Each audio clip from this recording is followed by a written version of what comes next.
दाहिनी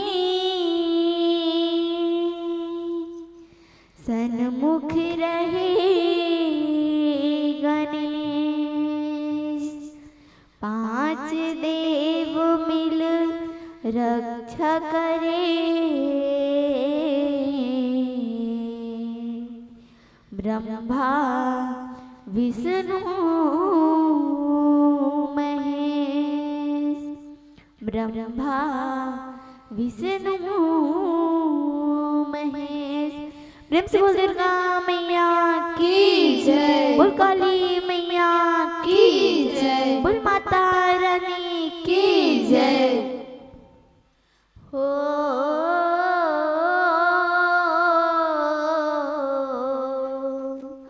आ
स्वामी दीवानी दाई लाला सत्सर नमन है संगे संग 2 दिवसीय देवी जसवीर प्रतियोगिता के पावन मंच में विराजमान परम विद्वान निर्णायकगण उद्घोषक भैयाला जज सुनैया गाँव के महतारी संगी रहुरियाला हमर जय माँ सरस्वती बालिका जज सेवा भजन मंडली राम इरा के डहाले बारंबार प्रणाम है जय जोहार है।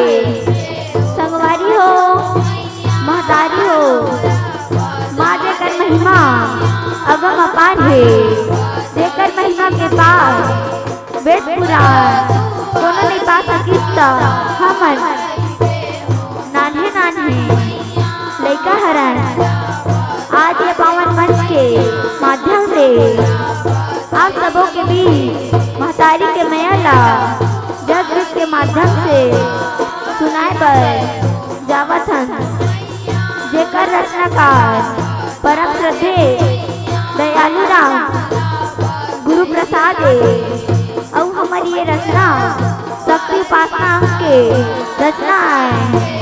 संगवारी हो आषाढ़ के पहली तिहार जुड़वास ला मनाए जाते जुड़वास माँ दाई शीतला के पूजा करे जाते। आज माँ शीतला के आशीर्वाद से हमन ए मंच में अपन गीत ला सुनाए बर जावत हन जेमे हमर मन से कोनो भी प्रकार से गाय बजाए माँ गलती होई ता अपन नाने नाने लइका समझ के क्षमा करूँ क्षमा करूँ क्षमा करूँ।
मैया की जय, बोल राधा रानी की जय। हो मोर माता देवाला शीतला तय कहाए, हो मोर माता देवाला शीतला तय कहाए, हो मोर माता देवाला शीतला तय कहाए,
से बोल दुर्गा मैया की जय, बोल भानेश्वरी मैया की जय, बोल राधा रानी की जय। महतारी वो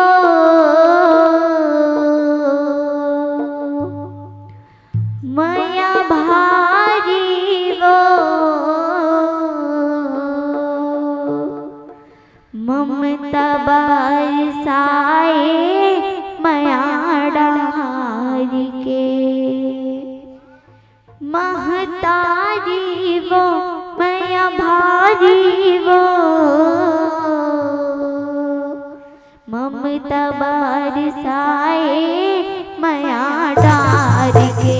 महतारी वो माया भारी वो ममता बरसाए माया डार के। महतारी वो माया भारी वो ममता बरसाए माया डार के।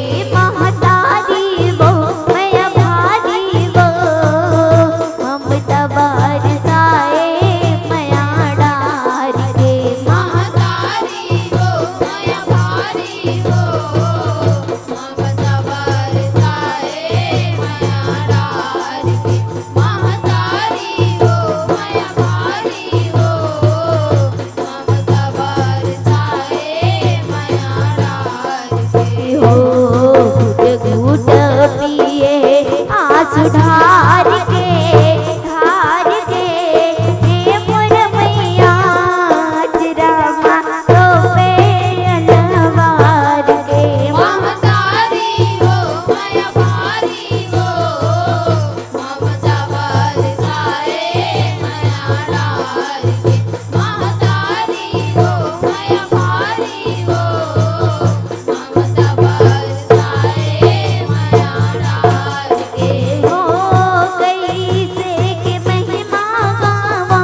ममता बरसाए माया डार के। प्रेम से बोल दुर्गा मैया की जय, प्रेम से बोल काली मैया की जय, प्रेम से बोल शीतला मैया की जय। हेलो महातारी ओ माया भारी ओ ममता बरसाए माया डार के, माया डार के वो माया डार के, माया डार के वो। अब अभी दिखत रहे